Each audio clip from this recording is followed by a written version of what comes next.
에듀윌 유료 회원만의 명품 자료 서비스.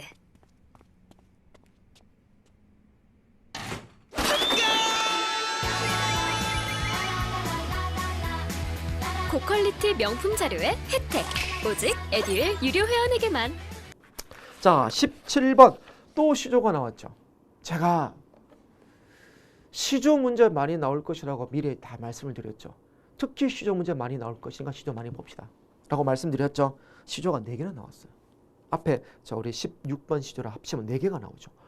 아니, 단일 문제 안에 시조가 4작품이 나온다는 건 그것도 선지 말고요. 문제 안에. 이건 되게 놀라운 일입니다. 많이 나왔어요. 앞으로도 이 현상은 계속 나올 것이다. 이 얘기죠. 이게 올해만 되는 게 아니라 제가 또 한번 얘기를 해보자면 내년에도 이 시조 문제는 계속 출제가 될 것입니다.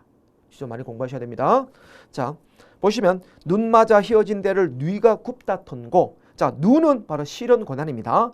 자, 고려 말의 원천석은 고려 말 신화죠. 그래서 고려 말, 고려 왕조에 대한 내용과 관계 깊을 겁니다. 눈 맞아 휘어진 데, 즉 눈을 맞아 휘어진 대나무를 누가 굽다고 하던가 하느냐 이 말이죠. 그럼 여기서 말하는 누는 실현이고 대 동그라미 대는 뭐죠? 대나무예요. 매, 난, 국, 죽, 소나무 다 제가 뭐라 그랬나? 매화, 난초, 국화, 죽, 대나무 그리고 소나무, 바위. 얘는 무조건 지조절개입니다. 무조건 지조절개예요. 그러면 대가 지조절개를 의미하겠죠. 충신을 의미하겠죠.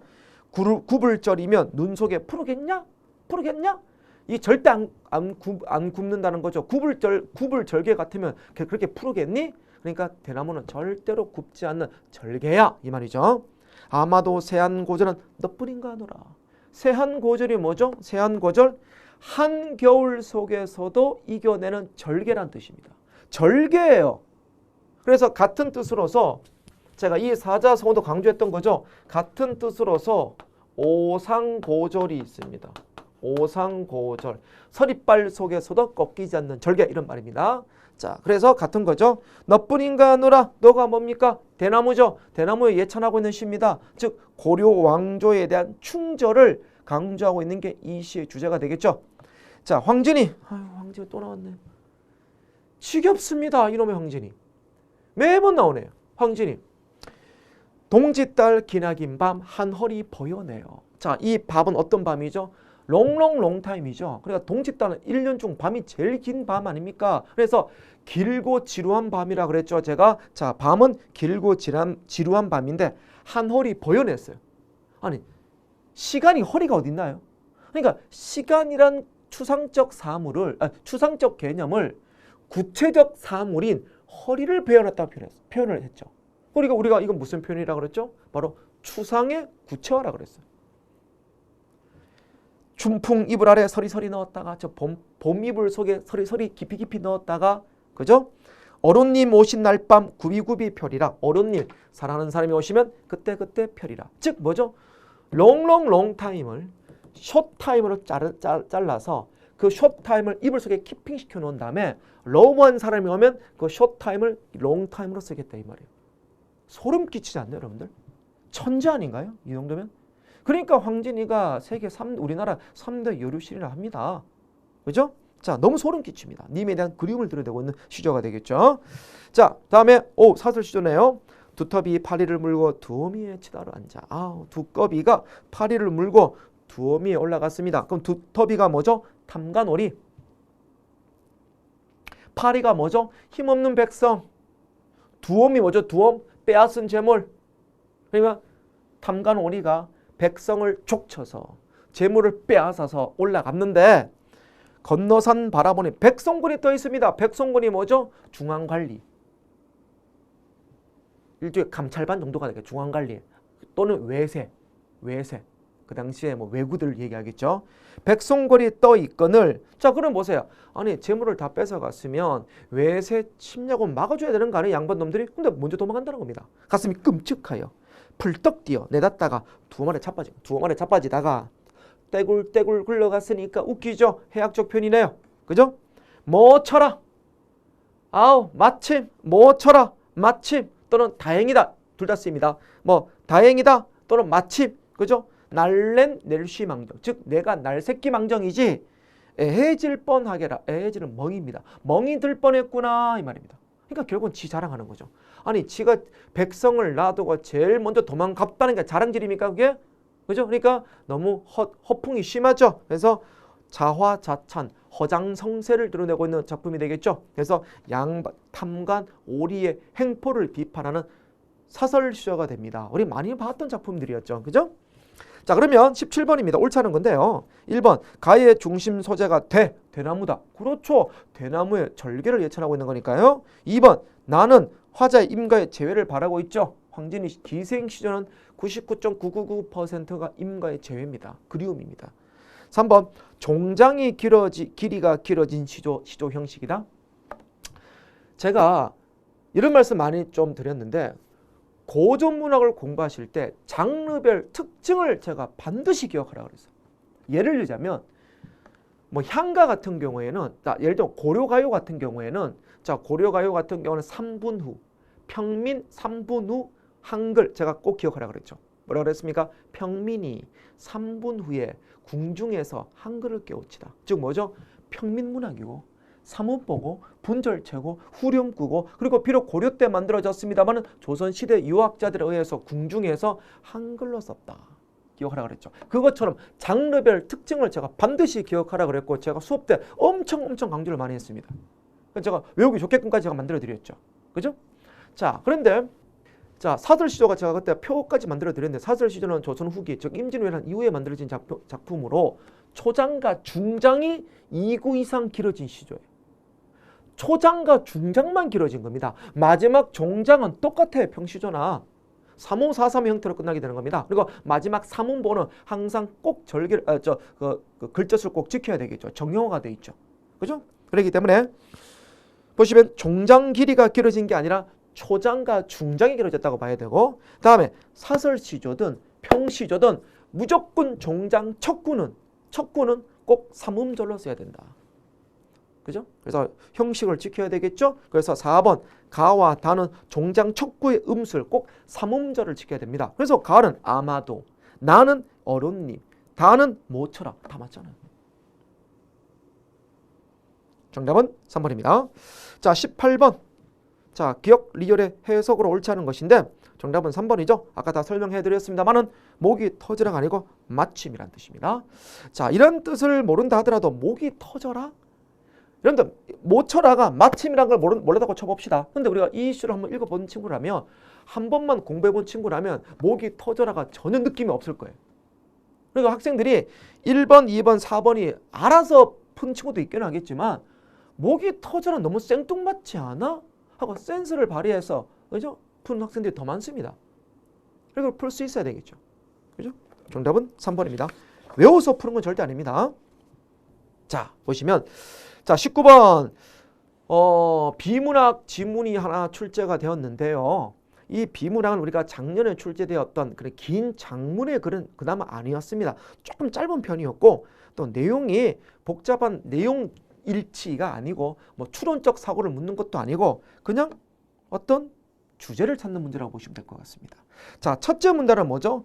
르네 마그리트 화가에 대한 관심이 많았다 그 얘기죠. 그래서 르네 마그리트 화가에 대한 관심이 주제고 두 번째 문단은 뭐죠? 자, 두 번째 문단 보시면 그 가운데 부분 읽어보죠. 대페이지망은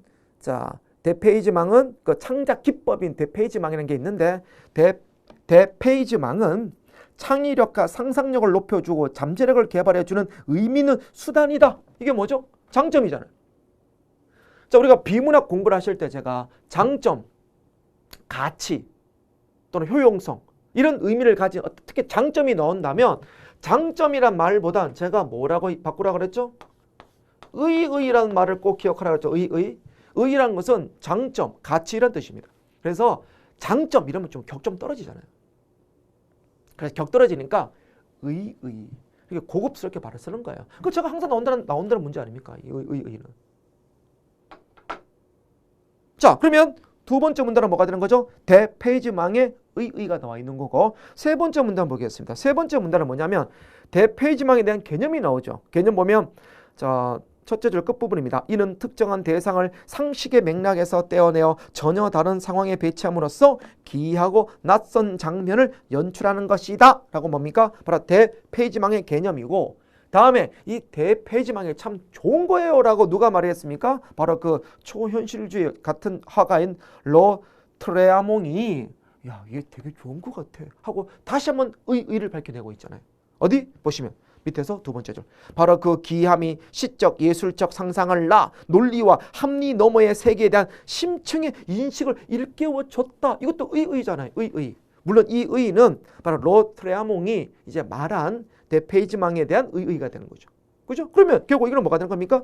대페이지망이 첫 번째 문단 관심이 많았다. 두 번째 문단 의의를 가지고 있다. 세 번째 문단 그리고 그 개념과 함께 심지어 같은 초현실주의 선구자인 같은 화가인 로트레아몽도 좋다고 말했다. 의의를 말했다. 이거니까 관심과 의의가 되겠네요. 그럼 정답은 4번이 돼요.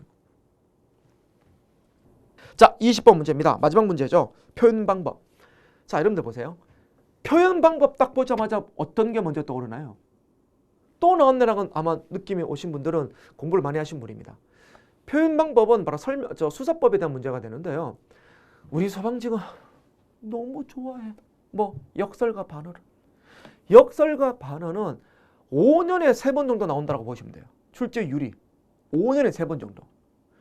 역설과 반어는 무지무지하게 중요하다라고 매번 강조했고 특히 역설과 반어는 그냥 공부하실 때 우리 교재도 잘 나와 있습니다만은 공부하실 때 아예 어떤 부분은 좀 그냥 눈여겨봐달라까지 얘기했어요. 그 시가 어떤 시인지 모른다 하더라도 그냥 봐달라 할 정도로 나오니까.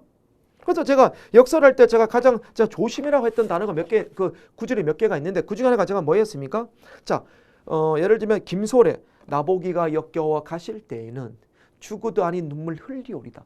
죽어도 눈물 흘리오리다는 님이 헤어졌는데 왜 눈물을 왜 안 흘리고 싶겠어요. 하지만 나 꾹꾹 참을래 라는 거죠. 그래서 얘는 반어적 표현이라고 그랬죠. 그죠? 그래서 그 말은 나는 겉으로는 꾹꾹 참을래지만 속은 뭐가 됩니까? 눈물 흘리고 싶어. 아니 님과 헤어진데 누가 기뻐합니까? 그렇기 때문에 나는 죽어도 눈물 흘리고 싶지만 흘리지 않겠다라고 다짐을 한 바로 그 부분은 반어법이니까 조심하세요라고 그때 말씀 많이 드렸죠. 역시 그 예문에 또 출제되었습니다. 4번 보죠. 나보기 역겨워 가실 때는 죽어도 아닌 눈물 흘리오리다. 반어법이죠. 자, 그와 함께 또 역설법 중에 역설법은 뭐죠, 여러분들? 한 문장 안에 서로 어울릴 수 없는 게 동시에 나온다면 역설법이라고 그랬습니다.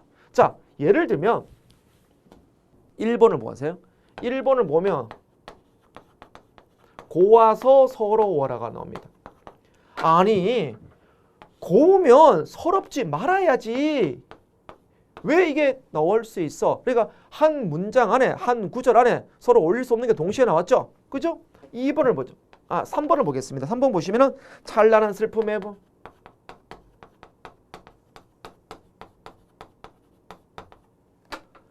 찬란하면 슬프지 말아야지. 왜 슬퍼? 어울릴 수 없는 단어입니다. 어울릴 수 없는 단어를 집어넣어서 그 속에 깊은 뜻을 드러내는 게 제가 역설법이라고 그랬죠. 자, 2번 제가 조심하라고 그랬죠. 자, 한용은 님의 침묵인데 님은 같지만 나는 님을 보내지 아니하였습니다. 이 말이 무슨 말이죠? 님은 같지만 내가 님을 보내지 아니하였기 때문에 님은 떠나지 않았다. 이 얘기라고 그랬죠. 그래서 님은 갔는데 나는 너를 보낸 적 없어. 그 너는 내 옆에 있는 거야. 님은 갔어. 내 옆에 있는 거야. 어울릴 수 없잖아요. 그러니까 이런 제가 역설이라고 그랬죠. 그래서 제가 조심해야 될 역설과 조심해야 될 반어 얘기가 바로 2번과 4번이었는데 여전히 또 여실 없이 그냥 바로 또 출제가 되었죠. 그죠? 그 정답은 4번인데. 자, 그리고 참고로 그 기억은 보세요. 기억은 이육사의 절정은 시험에 3번 출제되었습니다. 우리 서방직에 6년 사이에. 지긋지긋합니다. 이육사의 절정. 자, 기억 보시면 겨울은 강철로 된 무지개인가 보다. 겨울이 뭐죠? 일제강점기죠. 강철은 뭐죠? 시련, 고난이죠. 무지개는 뭐죠? 이제 희망이죠. 즉 일제강점기 안에는 시련과 고난이 있지만 그 속에 희망이 싹 튼다 이 말입니다. 우리나라 2대 저항시인이죠. 윤동주와 이육사.